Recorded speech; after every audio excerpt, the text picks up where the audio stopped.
The young man consented, quite forgetting the fox's warning, and he seated himself by the brookside, suspecting no evil. But the two brothers thrust him backwards into the brook, seized the princess, the horse, and the bird, and went home to their father.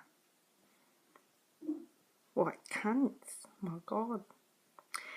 Is not this the golden bird that we bring?" they said. "And we have also the golden horse and the princess of the golden castle." Then there was great rejoicing in the royal castle, but the horse did not feed, the bird did not chirp, and the princess sat still and wept. The youngest brother, however, had not perished.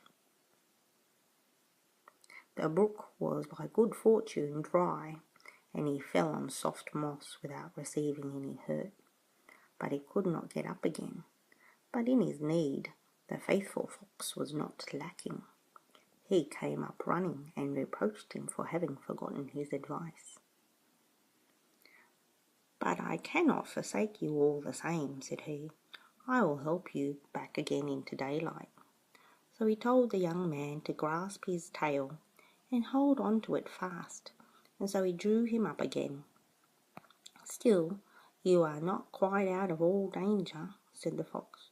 "Your brothers, not being certain of your death, have surrounded the wood with sentinels, who are to put you to death if you let yourself be seen." A poor beggar man was sitting by the path, and the young man changed clothes with him and went in that disguise. "Oh, that's pretty clever." Into the king's courtyard. Nobody knew him, but the bird began to chirp, and the horse began to feed, and the beautiful princess ceased weeping. "What does this mean?" said the king, astonished. The princess answered, "I cannot tell, except that I was sad, and now I am joyful. It is to me as if my rightful bridegroom had returned." "Like, yeah."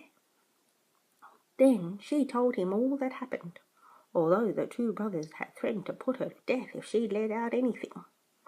The king then ordered every person who was in the castle to be brought before him, and with the rest came the young man like a beggar in his wretched garments.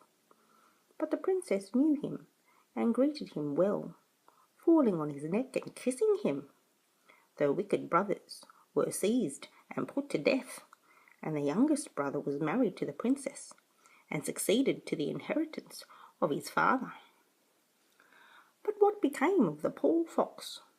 Long afterwards, the king's son was going through the wood, and the fox met him and said, "Now you have everything that you can wish for, but my misfortunes never come to an end, and it lies in your power to free me from them."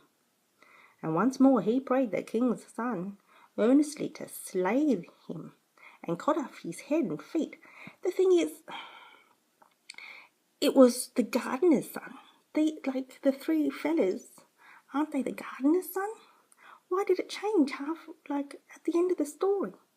Anyway, so at last he consented, and no sooner was it done than the fox was changed into a man, and was no other than the brother of the beautiful princess, and thus he was set free from a spell that had bound him for a long, long time. And now indeed there lacked nothing to their happiness, as long as they lived. The end. Jesus wept.